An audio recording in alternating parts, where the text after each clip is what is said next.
Well, hello, America.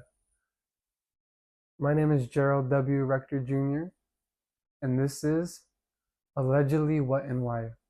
Eeny, meeny, miny, mo, it's kinda hard to pick a hoe. And diamonds be around my throat like is me or the money flow. I be trying to make it through, life be failing. Now, pretty much, let me tell you, America is obviously, you know the deal. And I think every almost news channel is way too biased, and a lot of podcasts trying to give these facts as well. And so the reason and sole purpose of this channel is pretty much just going over the facts of allegedly what and why. And you know the deal. We're going to be going over all kinds of juicy topics. We're going to be breaking it down and really finding the logistics of what's going on here. No reason to bullshit and go through all these loops and bounds to find out the results and stuff. And we're going to create something amazing and awesome with this channel alone. And I hope you guys stay tuned through all of it. And yeah, thank you guys for being here from the beginning, from the jump. And if you're here from Hustling Hustlers or you're here from all my social media, thanks for tuning in. All my friends and family, sorry for annoying you during the politics. Let me just go ahead and say that I don't go left and I don't go right. I've always been stuck in the middle, and I never really was political until a couple months ago. And I really think that the world was kind of like shifting in this weird dynamic where, this is my opinion, I wasn't digging the whole like transgender thing in women's sports and the women's like abortion thing and you know the border situation. There's just multiple examples of things that were going on that I was like, I need better understanding. And every time I looked at a different type of media, left or right, news, Fox, like CNN, it was always bashing the other person or telling lies or all these other things where it's like, we fast forward it to the day we're at today and we go back and we're like, yo, everything almost was either a lie or it was hiding something else, that something else huge was going on. And, you know, I'm not a political person. I'm not, very well spoken. And hopefully these little things just grow over time. So I'm literally just a normal, regular person here to just understand the truth, figure out the truth, and find the facts. And if you guys want to help me on this journey and figure out the stuff with me, we'll do it together. I mean, I'm also going to be doing a lot of comedy behind this. And then every Friday, I want to try and get down on some hip hop culture because you guys know I'm an artist. I love my hip hop culture. And I think it's important, to just know a little bit of the facts and stuff that's going on behind that scene as well. So be tuned in on Wednesdays for, political comedy. And then on Fridays, we're going to kind of turn that into like a whole music thing. So that's going to be extremely fun. Um, and yeah, just be ready, tune in, and let's get this show on the road. So, allegedly, what and why, you're here for a reason, right? So, I took down some notes. We're going to be going over a bunch of things. All right, so bear with me. This is episode 1. Don't know what the title is going to be yet. But I want you guys to understand too that the facts that we get and everything that we're looking up, we're using Chat GPT AI, different Chat GPTs to get multiple different results. We're even getting credit to the resources due so that you guys can go look this up too and see the facts that are given. And I'll make sure to even uh, give these where credit's due. So don't think that I'm pulling a fast one or I'm trying to, bring down the left or bring down the right or I'm politically inclined on one party because that's not the case. I'm like I said, I'm not left nor right. I'm not politically inclined to choose anybody other than whoever feels right to my own personal beliefs. And it's the same thing with you. And I think there's just way too much uh, blindsided. Um, it's See, like I don't even really have the vocabulary to be indulged in all this, but we're here, baby. Let's go. So, a couple topics we're gonna go over.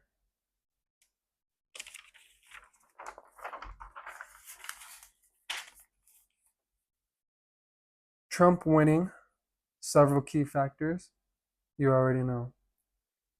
Economic discontent, increased minority support, strong appeal to young men, immigration and border security concerns, voter fatigue with the incumbent administration. I already know the comments are gonna make fun of me. It's all good. So I just want people to know though that like I'm not a political person. I just want the facts and truth.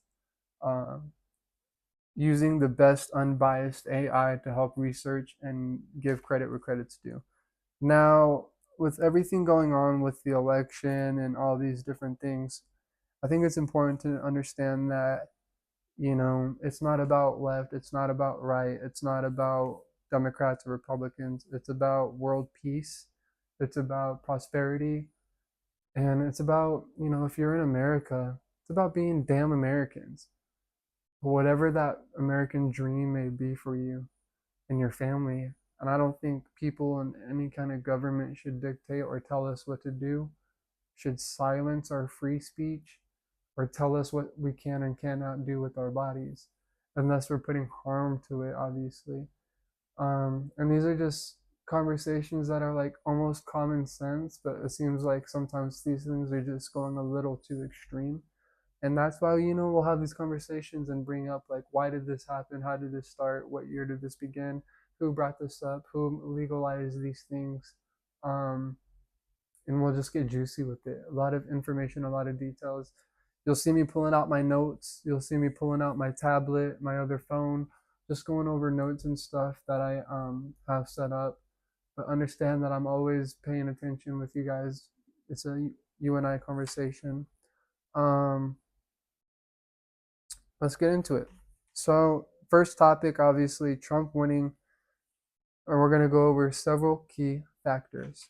Number one, economic discontent. Economic discontent. So, pretty much with the Chat GPT AI slash PolitiFact and this DW website, Biden Harrison campaign administration made Trump's economic relief resonate. Now, technically, how can we get this into play? Economic discontent. So I guess me being 23 years old, I've noticed me personally, everything's obviously gone up in prices, rent increasingly like dramatically, almost, I don't want to say monthly because that's crazy, but like the world has just shifted into this place where it's like a rat race. Multiple men my age and women my age are always talking about like it's impossible to buy a house. It's impossible to finance a vehicle while you've got all these bills stacking up. Now, I'm single and I have no children and I'm doing decent. But every day we're surviving, right? And at the end of the day, like I think America was kind of like just fed up, gas prices, all these other things. And this gave that opportunity for Trump to kind of vocalize like the economic uh, I can give you what you want kind of viewpoint. What else we got here? Number two, economic discontent. Oh, we just went over that. Increased minority support. All right, so we know what that means. Compared to 2020, black voters doubled 8% to 16% and more Latino supports. So we kind of read and saw that a lot in the media and in news. I'll give you just a couple examples on why I think Trump got those voters, in my honest opinion, on the little research that I've been doing and seeing just over the media that the media has given everybody, I think that I want to try to use my best from refraining, I think, or feel, because facts don't care about your feelings. You know what I'm saying? So I really want to figure out. Man, my brain just went on a loof. But Kamala Harris and you know put a lot of black men in jail, and I'm sure one way, shape, or form or another, it bit her in the ass. And the same thing with the weed stuff, locking up people for weed, all these other things that I could think of just bit her in the ass, smacked her right back. And at the end of the day, I think Trump was like the opposite, literally just had to say the opposite of what she said. And that's, they were like, okay, yeah, as long as we're not doing that, if that makes any sense. Now, also, I want to tell you guys that I didn't vote. I didn't go left or right. I didn't even register. Now, whoever you guys voted for, there's no reason to judge. There's no reason to like feel some type of way. Life moves on. We live another day.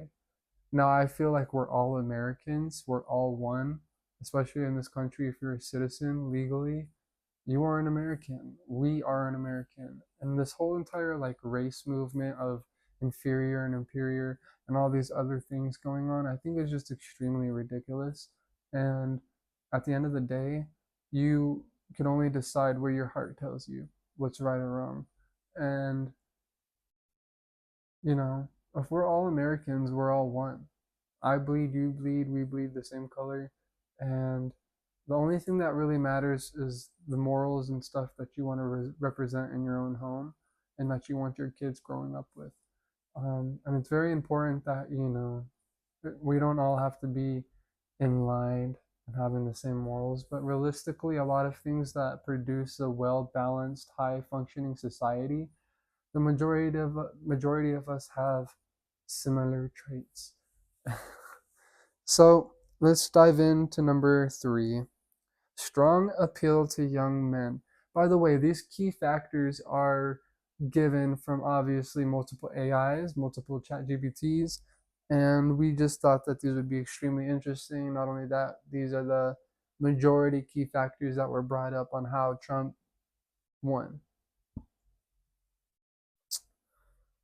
Social media and podcasts, instead of traditional, this demographical delusion with Harris' stance on issues like abortion rights was drawn to Trump's focus on economic and domestic policies.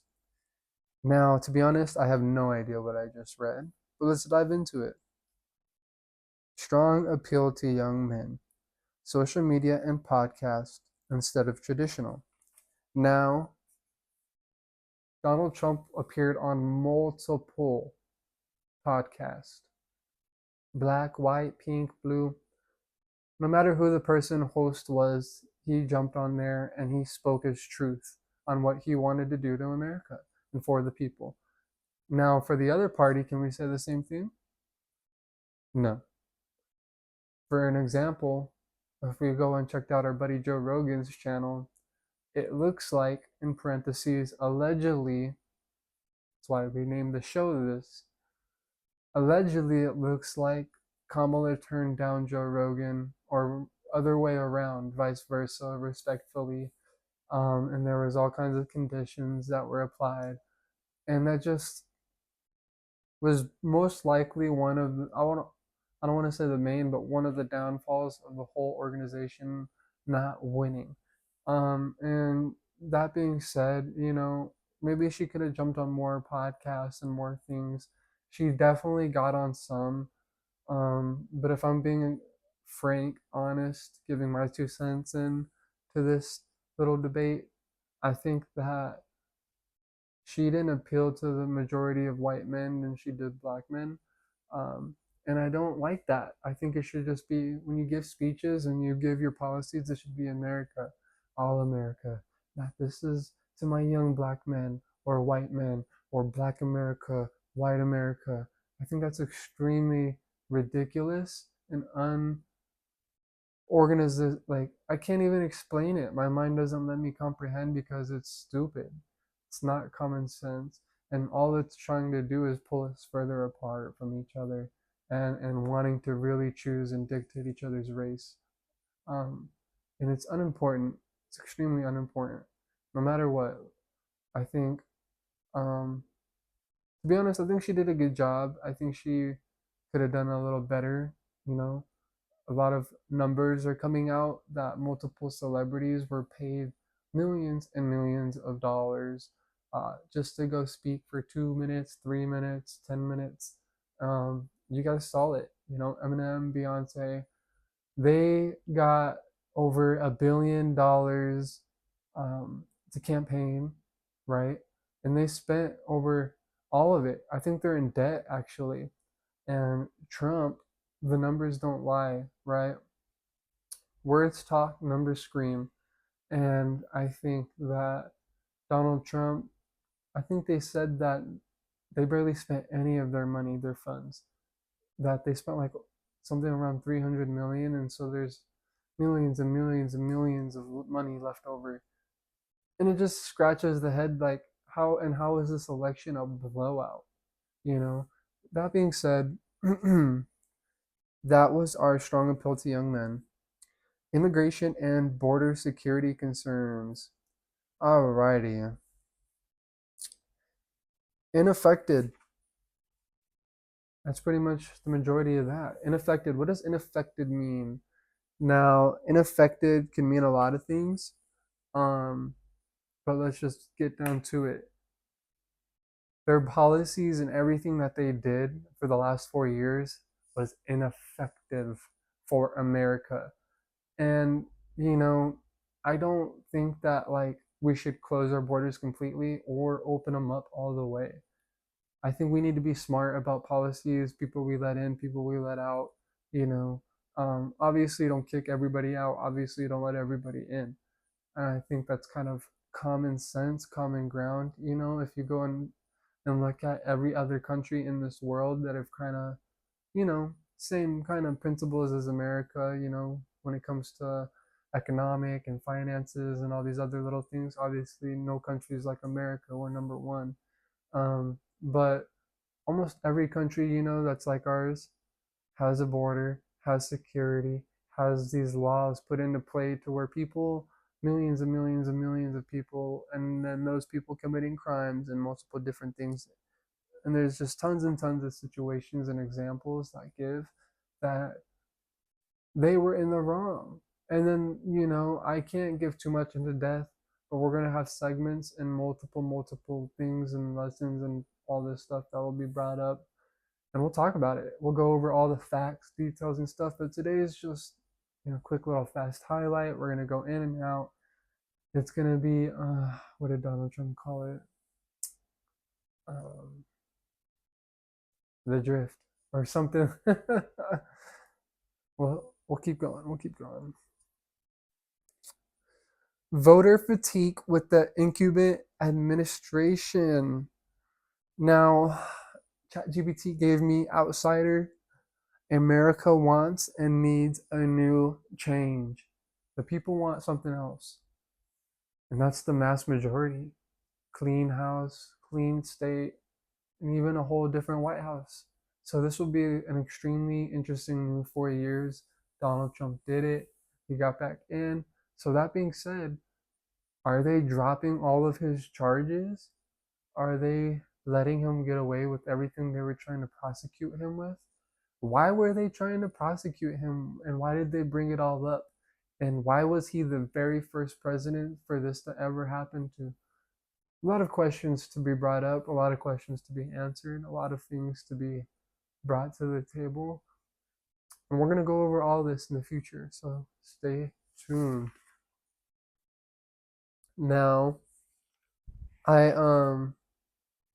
want to stop for a second and do an awesome shout out to a cool company. Obviously, this wasn't like shipped out to me. They didn't reach out to me and want to do this. This is all me, something that I want to create, something I want to do on the side.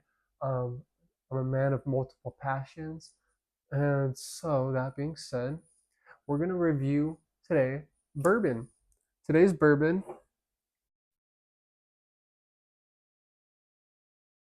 Elijah Craig, small batch, 1789, Kentucky straight bourbon whiskey. Father of bourbon, first to chair oak berries. 94 proof, made in true small batches for balance and smoothness. 47% alcohol, 1789. Still got the wrapper on it and everything.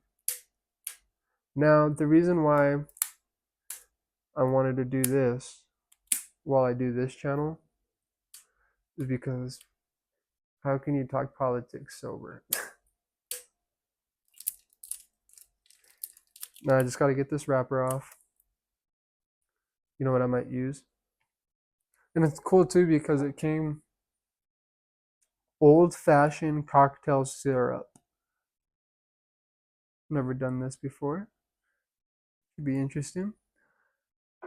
And then I came with this really cool double shooter.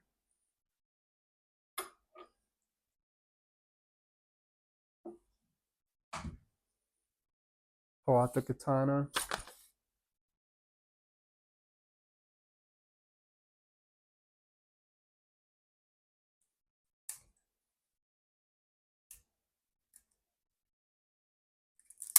Boom. So there's a difference between a samurai and katana. And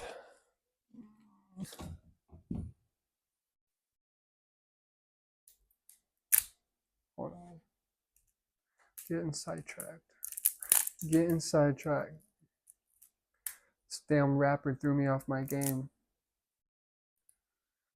And as me being a man of multiple different passions, if you're interested in multiple things that I love to do, I've got different podcasts such as Hustling Hustlers, where we do different side hustles, going over from $0 to $10,000 step by step, and you can watch me in my journey and follow me exactly what I do,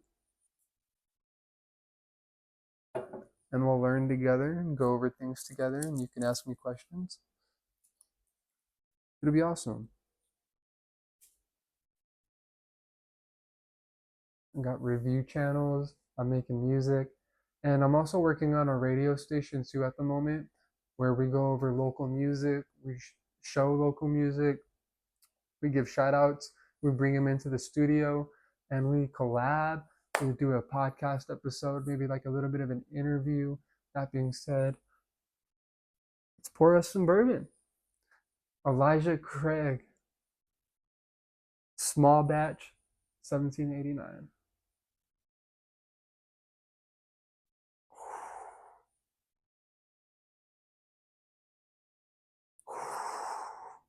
Kentucky straight bourbon whiskey. I've always been a bourbon whiskey kind of guy. I'm not really into tequila or, you know, vodka. We got to open up this maple syrup, don't we? Make this thing a cocktail.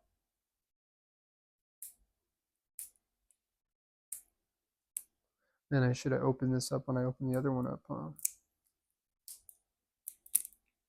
Oh, there we go.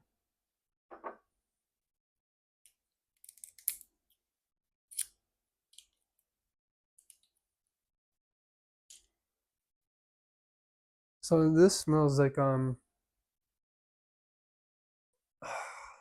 definitely got like a maple syrup behind it. I like that a lot. And this has got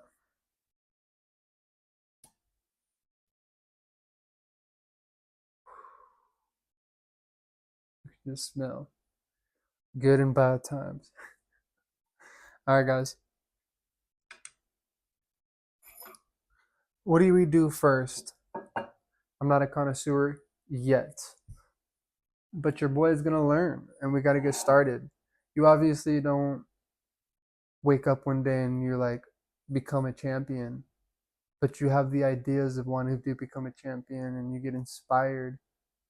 And once you become inspired and you start putting in the work and you putting in the steps to become what you want to do, you start to achieve these things throughout the day and you become what you want to become. And at the end of the day, through the work you put in, you are who you are. And, you know, that being said, today's the day where we start a new journey. And here we are. We're just having fun, really, too. I don't think there's any professional way to like do anything. Things just started from the start and then things got better over time. So here we are. I think what we're going to do is pour a little bit of this maple syrup around the rim, just a little bit.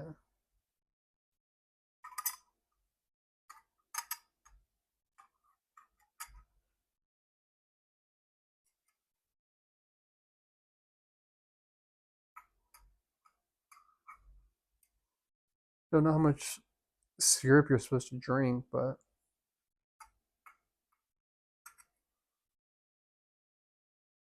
do you know what I do? Oh, so you know I'm high. Grab the freaking bottle and I was gonna put it in this like a dummy.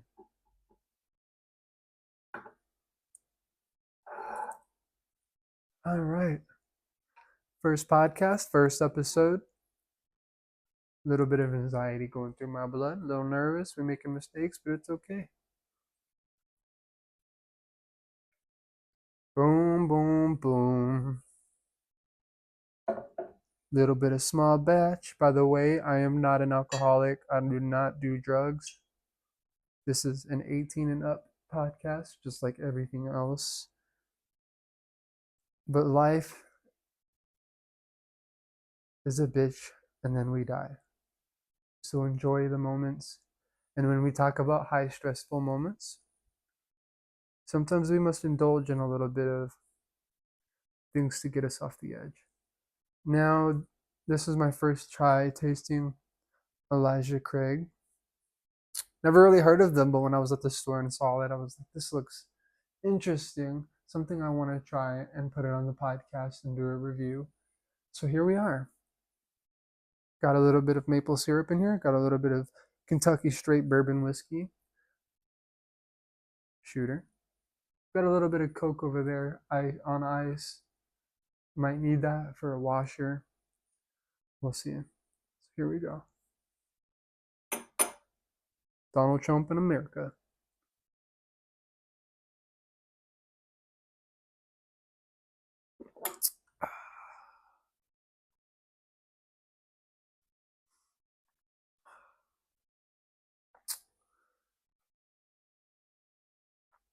It's like that'll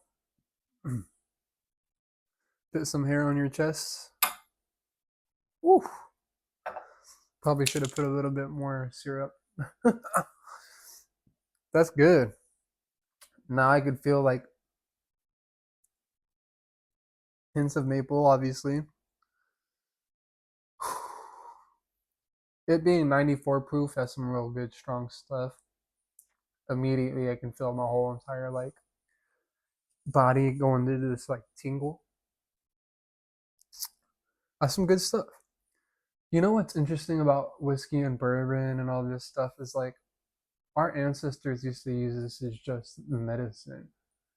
You know, you just open up the shelf, have you a nice little gulp out of the bottle when you were feeling sick. And it's important that we kind of like follow old traditions. Obviously, not become a drunk or form these bad habits, but like our ancestors were doing something right before this whole entire media thing came. So here we are, just did our review. Hopefully, it came out good. Elijah Craig, small batch, 1789, Kentucky straight bourbon whiskey. Got the little maple syrup next to it. Now I'm gonna pull out my tablet. We're gonna go over some questions. Let's get to it, right? And actually, hopefully a lot of people aren't mad at me for this, but I'm gonna hit my vape, so forgive me. horrible habits from the start. But hopefully, if you pay attention to the future, you'll see me trying to kick things and get rid of things, and we'll get to it. Now, was having a very, very, very interesting conversation with ChatGPT AI.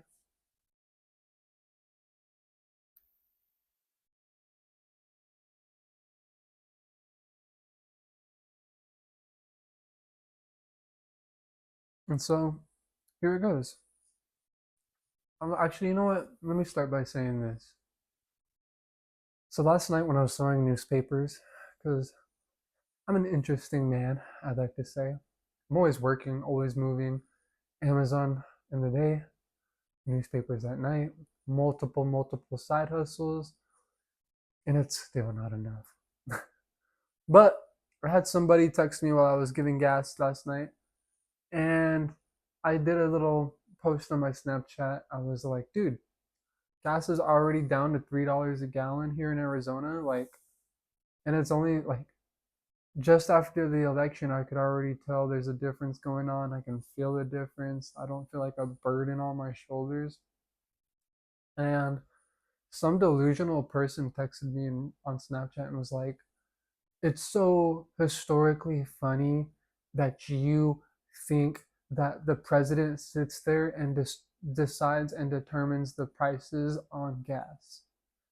And I kind of thought to myself, how do you want to react to this idiocracy? Because obviously that's not what I was saying. Um, and so I just told her, like, yo, I don't you think you're doing the research and understanding the facts that are put into play behind price gouging and things that are done that the president does that causes these changes in price gouging.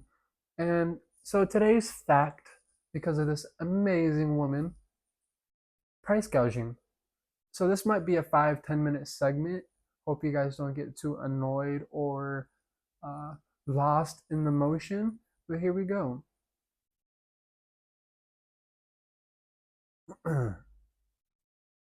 Now, price gouging refers to the practice of sharply raising prices on essential goods or services during emergencies or periods of high demand, often well beyond normal market rates. This often happens with products like gasoline, food, bottled water, and medicine supplies during natural disasters or crises like hurricanes, pandemic, pan, pandemics, my apologies, or economic disruptions. Causes of price gouging: supply shortage, increased cost, market power, and opportunism. Probably didn't say that right either, but who cares? Who causes price gouging? Price gouging is often attributed to businesses or suppliers with the ability to influence market prices due to their size, control over supply, or the unique availability of a product. This can include retailers, manufacturers, wholesalers, online platforms, and resellers, and many other places. Price gouging during declared emergencies is illegal, and governments may impose fines or regulations on those found guilty in exploring vulnerable situations. So I went even further. I said, when did this begin? When did this start and when did this begin? Because that's what we do, right? We're allegedly what and why. Now, the practice of price gouging has historical roots dating back to ancient times, particularly during periods of crisis, conflict, or natural disasters when goods became scarce. Ancient and medieval periods, world wars, modern emergency regulations, and there's just so much many more. Today's price gouging laws vary by state, but they generally target sharp prices increased on essential goods during emergencies. The COVID-19 pandemic also renewed scrutiny around the practice, with instances of inflated prices for items like masks, hand sanitizers, and other supplies leading to legal actions in several states. And don't forget gas. All right. So we learned a lot just right there off price gouging. Thank you so much, ChatGPT, AI, and all the unbiased, extremely intelligent. You can't even words can't even describe what it is, you know. And that's the problem with today's era is people want to go to get their facts off a news channel, people that hate Donald Trump, people that hate Kamala Harrison. Listen, that is not this channel. We are not preaching to the left, we are not preaching to the right.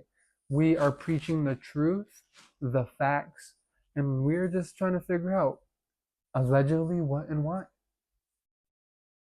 There you go.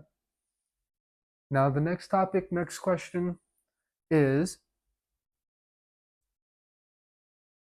I said, why are the losers being sore losers? Interesting question, ain't it? That being said, there's always going to be a sore loser in any kind of competition. And I'm not saying Kamala Harris is a sore loser or all the people that wanted to support her are sore losers. But let's be straight. There are tons of examples of multiple people crying and having ridiculous claims that make no sense. And I mean, none of us should bash anybody for what they believe in. But when it comes down to the reality of what we're all supposed to live in, I don't think we're supposed to bow down to anybody that's not morally where we're all supposed to be. And then be like, it's okay, you know? So let's move on. The 2024 US presidential election has sparked strong reactions on both sides of the political spectrum, with some particularly intense responses from the left leaning voters who may feel disappointed or even outraged by the outcome. Here are a few underlying factors contributing these responses. Policy implications. Policy implications. Many on the left are concerned about potential shifts in policy. Well, ain't that right? Polarized political climate. The US has been experiencing high political polarization for years, and close elections tend to heighten tensions and frustrations. No shit. Distrust in the election process. We've obviously heard that the media is lying. They're trying to arrest Donald Trump while he's becoming president. And all these different things of just bullshit after bullshit. None of it's fair. Emotional investment. People are invested. This is their lives, especially when it comes to times like this. Echo chambers and social media influence. With all these people going on podcasts, all these presidents wanting, excuse me, my apologies. With all these people going on podcasts and, the presidents going on, I think it just shows we're in a new era. New news, new media, and you got to get down with it. And there's multiple young people, so many people you can reach when it comes to this new, and a lot of people finally got exposed to the political world.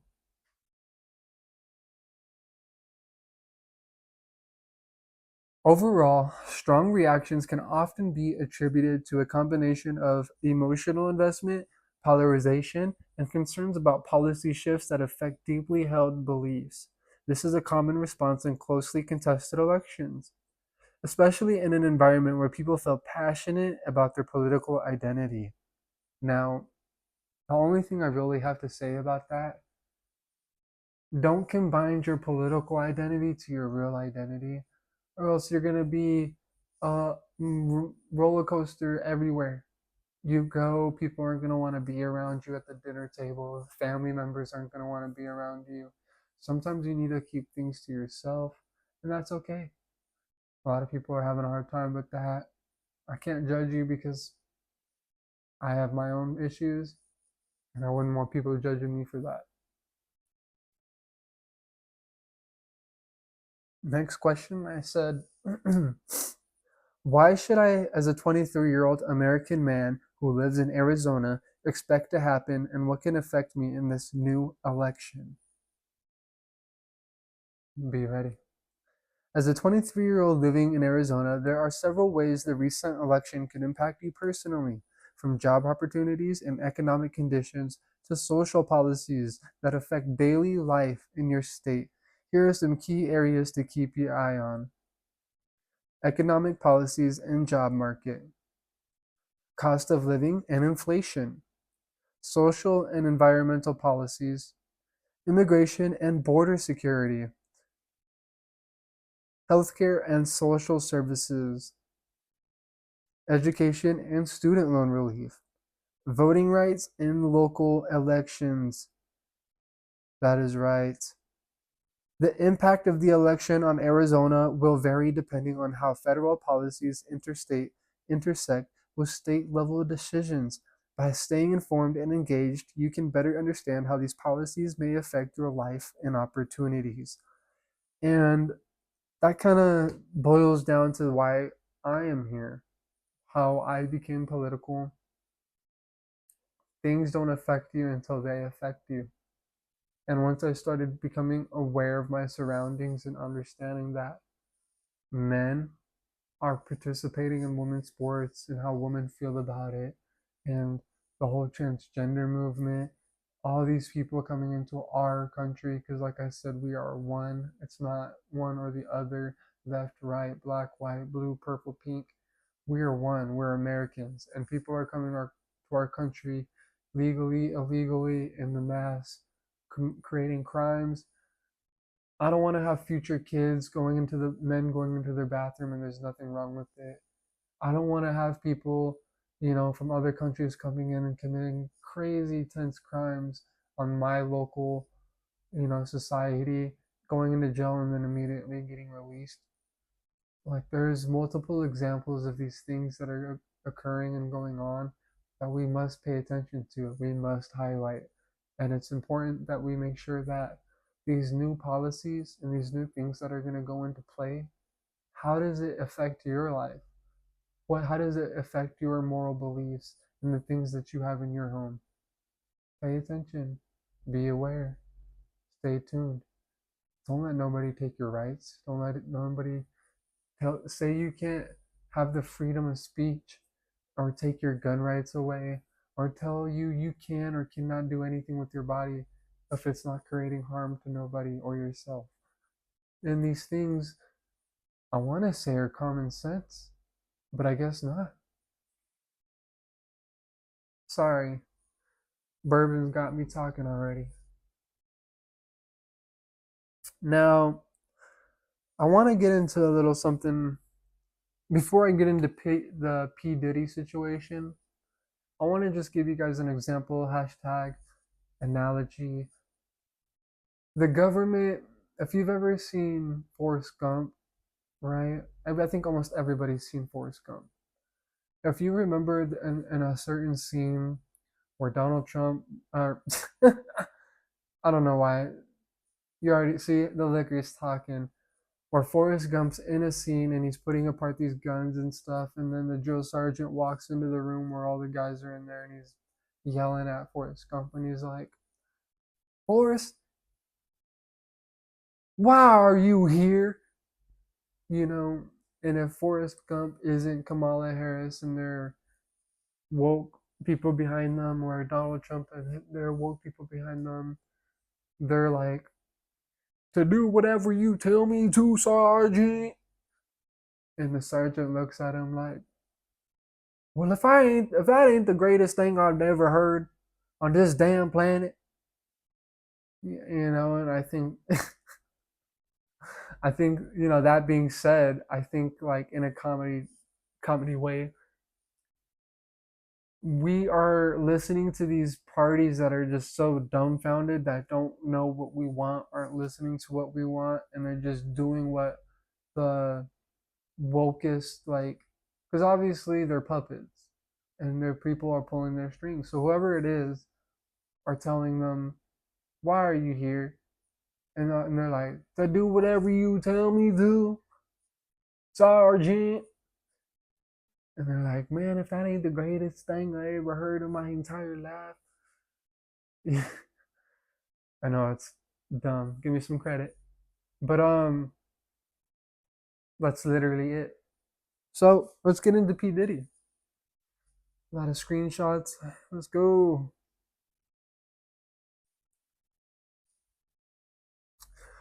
The situation surrounding P. Diddy, Sean Combs, has escalated recently with several serious legal issues, primarily revolving around allegations of sexual misconduct and trafficking. Holy shit. He is facing multiple lawsuits from women who accuse him of sexual assault and abuse over the years. One of the most high profile lawsuits came from his ex girlfriend, singer Cassie, who accused him of years of abuse.